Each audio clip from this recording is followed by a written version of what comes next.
విజయనగరంలో ఈరోజు జిల్లా పరిషత్ సర్వసభ్య సమావేశం జరిగింది. ఈ సమావేశంలో గత ఏడాది కన్నా ఈ ఏడాది ప్రభుత్వ పాఠశాలల్లో విద్యార్థుల నమోదు తగ్గుదలపై శాస్త్రీయంగా విశ్లేషణ జరగాలని రాష్ట్ర ఎంఎస్ఎంఈ మంత్రి కొండపల్లి శ్రీనివాస్ తెలిపారు. ప్రభుత్వ పాఠశాలల్లో క్వాలిఫైడ్ ఉపాధ్యాయులు, నాణ్యమైన ఆహారం, మెరుగైన సదుపాయాలతో పాటు నాణ్యమైన విద్యను ప్రభుత్వం అందిస్తోందని, ప్రతి విద్యార్థిపైన సుమారు 70,000 రూపాయలను ప్రభుత్వం ఖర్చు చేస్తోందని, అయినప్పటికీ నమోదు తగ్గడానికి గల కారణాలను విశ్లేషించుకోవాలని తెలిపారు. శుక్రవారం జిల్లా పరిషత్ సమావేశ మందిరంలో జిల్లా పరిషత్ చైర్మన్ మజ్జి శ్రీనివాసరావు అధ్యక్షతన సర్వసభ్య సమావేశం జరిగింది. ఈ సమావేశంలో ఎంఎస్ఎంఈ సెర్ప్ శాఖల మంత్రి కొండపల్లి శ్రీనివాస్, గిరిజన సంక్షేమ శాఖ మంత్రి గుమ్మడి సంధ్యారాణి పాల్గొన్నారు. ఈ సందర్భంగా మంత్రి శ్రీనివాస్ మాట్లాడుతూ, జిల్లాలో గత ఏడాది కన్నా ఈ ఏడాది సుమారు 8,000 మంది తక్కువగా నమోదయ్యారని, అయితే ఇంకా ఆఫ్లైన్ అడ్మిషన్స్ ఉన్నాయని, వీటిని కలిపిన నమోదు తగ్గితే అందుకు గల కారణాలను గుర్తించాలని డీఈఓకు సూచించారు.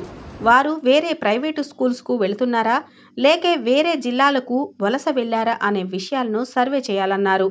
జిల్లా పరిషత్ చైర్మన్ మజ్జి శ్రీనివాసరావు మాట్లాడుతూ, ప్రభుత్వ పాఠశాలల్లో విద్యార్థుల నమోదు తగ్గడం ఆందోళన కలిగించే విషయమని, సంఖ్య తగ్గకుండా ప్రభుత్వం ఎటువంటి చర్యలు తీసుకుంటుందో తెలియజేయాలని అన్నారు. ఇటీవల మెరకమూడెం మండలంలో తనిఖీ చేసినప్పుడు గత ఏడాది కన్నా 1,100 మంది తగ్గారని తెలిసిందని, ఒకే మండలంలో ఇంతమంది తగ్గితే జిల్లా అంతటా ఈ సంఖ్య ఎక్కువే ఉంటుందని అన్నారు.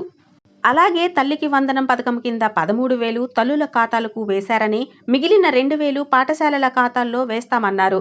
కానీ వేయలేదని, అవి ఎప్పుడు వేస్తారని ప్రశ్నించారు. జిల్లా కలెక్టర్ డాక్టర్ బిఆర్ అంబేద్కర్ స్పందిస్తూ, అడ్మిషన్స్ పై ఒక స్పెషల్ డ్రైవ్ తీసుకోనున్నామని, 5 ఏళ్లు నిండిన ప్రతి ఒక్క బాలబాలిక ఏదో ఒక పాఠశాలలో ఉండేలా చూస్తున్నామని, బడి బయట పిల్లలు లేకుండా తగు చర్యలు తీసుకోనున్నామని, ఇప్పటికే ఐసీడీఎస్ నుండి, అంగన్వాడీ నుండి విడుదలైన వారి జాబితాలను సమర్పించాలని కోరడం జరిగిందని తెలిపారు.